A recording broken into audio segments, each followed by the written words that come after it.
अवधूत चिंतन श्री गुरुदेव दत्त श्री स्वामी समर्थ सगळ्यांना स्वागत आहे तुमचं माझ्या आशीष लाईफस्टाईल या यूट्यूब चॅनलमध्ये। आज मी तुम्हाला सांगणार आहे बघा गुरुचरित्र गुरुजी आपला 9 ते 15 एप्रिलपर्यंत आपला सप्ताह सामूहिक सप्ताह आहे। जे कोणी केंद्रात बसणार आहे पारायणाला त्यांच्यासाठी खूप चांगली गोष्ट आहे आणि ज्यांना घरी बसाई करायचं आहे बघा काही कारणास्तव तुम्ही केंद्रात बसू शकत नाही, पण काही कारणं असतात, कारण की आपण संसारिक माणसं आहोत, काही प्रॉब्लेम असतात, कोणी जॉबला असतात, कोणाचे छोटे छोटे बाळ असतात, त्यामुळे कोणी केंद्रात बसू शकत नाही। त्यामुळे ज्यांना घरी बसायचं आहे त्यांच्यासाठी हा व्हिडिओ नक्की आहे, शेवटपर्यंत नक्की बघा। मी तुम्हाला सांगणार आहे की गुरुचरित्र पारायणाची पूजेची मांडणी कशी करायची आहे बघा। तर पूजेची आपल्याला काय आपण बघा हा सामूहिक सप्ताह आहे आणि या सप्त्यामध्ये 2 सेवा खूप महत्त्वाच्या असतात। आपल्याला वर्षातून 2च वेळेस त्या 2 सेवा करण्याचा योग भेटतो बघा, प्रहर आणि याग वर्षातून 2 तास होत असतं। तर बघा एक वेळेस तुम्ही यागाला नाही बसले तरी चालेल, पण प्रहार नक्की करा। केंद्रामध्ये प्रहर असतात बघा, तर 6 जण असतात। पहिले 2 जण नामस्मरण म्हणजे श्री स्वामी समर्थ याचं नामस्मरण असतं आणि 2 जण स्वामी चरित्र सारामृत वाचत असतात आणि 2 जण वीणावादनसाठी असतात बघा। ते केंद्रामध्ये तुम्ही गेल्यानंतर तुम्हाला कळून जाईल। तर बघा मी खूप म्हणजे जे प्रहाराला बसतात ना, खरं सांगते त्यांना खूप अनुभव असतात। ज्यांचे नडलेले कामं आहे ना, ज्यांचे कामं होत नाही ना, त्यांनी नक्की सांगेल प्रहाराची सेवा करा। जे कुठले दादा वगैरे असतील ना, त्यांनी नक्की तुम्ही संध्याकाळचा प्रहर घेतला ना, खूप चांगली गोष्ट आहे, कारण की यामध्ये स्वामी आपल्याला कुठल्या ना कुठल्या रूपात आपल्याला स्वामी भेटतात आणि आपले सुख आपले जे दुःख आहे ना, तुम्ही ते स्वामींवरती सोडून द्या। स्वामी नक्की आपल्याला मार्ग काढेल।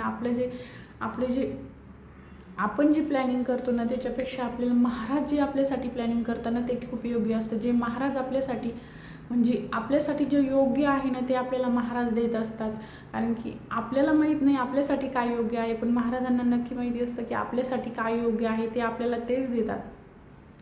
तर बघा नक्की ज्या कोणी ताई वगैरे असं नक्की तुम्ही प्रहराची सेवा घ्या, कारण की खूप अनुभव आहे। ज्यांचे नडलेले कामं आहेत त्यांनी करा बघा। गुरुचरित्र पारायण करत असताना आपल्याला अन्न घ्यायचं नसतं। काही नियम आहेत जे मी आधीच्या व्हिडिओमध्ये राहिले असतील मे बी, तर ते मी आता सांगते तुम्हाला।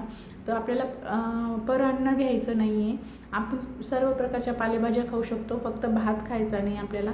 आणि काय करायचं आहे बघा, तुम्ही एक वेळेस दूध पोळी पण खाऊ शकता। सरळ कुठली भाजी वगैरे नसेल खायची, तुम्ही एक वेळेस दूध पोळी पण खाऊ शकता। काय करायचं आणि आपल्याला फक्त कांदा लसूण वर्ज्य करायचा आहे, कांदा लसूण खायचा नाही।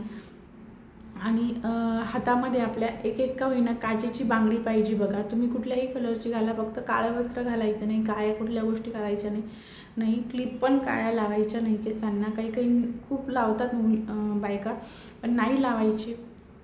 काय करायचं आहे आपल्याला हातामध्ये एक बांगडी, तुम्ही कुठल्याही कलरचे वस्त्र घालू शकता, साडी ड्रेस वगैरे बघा। आता उद्या आपण गुरुचरित्र पारायणाला बसणार आहोत, जे केंद्रात बसणार आहेत, जे घरी बसणार आहेत, सगळ्यांसाठी ही गोष्ट करायची आहे सगळ्यांनी बघा। काय करायचं आहे आपल्याला 5 सांदके करायचे आहे। 5 सांदके म्हणजे काय, 5 छोट्या पोळ्या करायच्या आहे बघा। आपल्या छोटे निवेद्यासारखे आपण जरी केल्या ना तरी पण चालेल। आणि ते 4 कुत्र्याला टाकायचे आहे आणि 1 गाईला द्यायची आहे। आता तुम्ही म्हणसाल ताई गाय नाही आहे, कुत्रे नाही आहे, तर मग काय करायचं, जिथे कुठे कोणी खाऊन घेऊ शकेल अशा ठिकाणी तुम्हाला त्या ठेवायच्या आहे आणि त्यांच्या नावाने हे करायचं आहे बघा। आणि महाराजांना आपण जो नैवेद्य बनवलं ना, तो नैवेद्य आपल्याला महाराजांना द्यायचा आहे। म्हणजे आपण जी भाजीपोळी खाणार आहोत, जे गुरुचरित्राला पारायणाला बसणार आहोत, म्हणजे जे कांदा लसूण वगैरे वर्ज्य आहे, जे आपण म्हणजे मेथीची भाजी केली तर आपल्याला मेथीची भाजी आणि पोळी महाराजांना दाखवायची आहे। आता मी काय करते बघा, महाराजांना नैवेद्य दाखवते आणि तोच नैवेद्य आम्ही सगळे घरात प्रसाद म्हणून घेतो, कारण की इथे गाई वगैरे लवकर भेटत नाही। मग त्याच्यामुळे तो नैवेद्य वाया जाण्यापेक्षा आपणच खाऊन घेतलेला कधीही चांगलं। मी असं करत असेल, तुम्हीही बघा, तुम्हाला तुमच्या इकडे असेल तर खूप चांगलं आहे, नसेल तर तुम्हीही असं करू शकता। चला पूजेची मांडणी दाखवते मी एकदा। तुम्ही इथे मी महाराजांचा फोटो घेतलेला आहे। नंतर बघा इथे मी एक आपल्याला कळस मांडायचाच आहे बघा। तुमच्याकडे हार असेल तुम्ही हार घालू शकता, मला भेटला नाही म्हणून मी घातला नाही। काय करायचं आहे बघा, हार असेल तर तुम्ही हारही घालू शकता। आता बघा इथे मी कलश घेतलेला आहे. कलश तर सगळ्यांना माहिती आहे कसा मांडायचा, तरी मी शॉर्टकटमध्ये सांगते. इथे तांदूळ घेतलेले आहे, तामण घेतलेला आहे, तांब्या घेतलेला आहे याचा. बघा त्याच्यावरती मी स्वस्तिक काढून लाल रेषा ओढलेल्या आहे कुंकवाच्या. नंतर आपले तुम्ही नागिनीचे पानं किंवा मग आंब्याचे पानं पण घेऊ शकता. याच्यामध्ये पाणी आहे आणि त्याच्यामध्ये हळदी कुंकू आणि अक्षदा आणि 1 रुपया आणि सुपारी टाकलेली आहे. त्याच्यावरती नारळ ठेवलेला आहे. बघा इथे महाराजांसाठी पाणी ठेवलेलं आहे. हे पाणी काय करायचं आहे बघा, रोज चेंज बदलायचं आहे. सगळ्यांनी तीर्थ म्हणून ते घ्यायचं आहे. रोज दुसऱ्या दिवशी चेंज करायचं आहे ते पाणी. इथे मी खडी साखर नव्हती म्हणून साखर घेतलेली आहे. तुम्ही खडी साखर पण घेऊ शकता. इथे एक फळ ठेवायचं आहे, जे कुठलं असेल ते. माळ ठेवलेली आहे आणि अखंड दिवा लावायचा आहे. आपल्याला गुरुचरित्र पारायण करायचं आहे, अखंड दिवा ठेवायचा आहे. इकडे मी घंट्या ठेवलेली आहे आणि बघू शकता अशा पद्धतीनं. बघा इथे गुरुचरित्र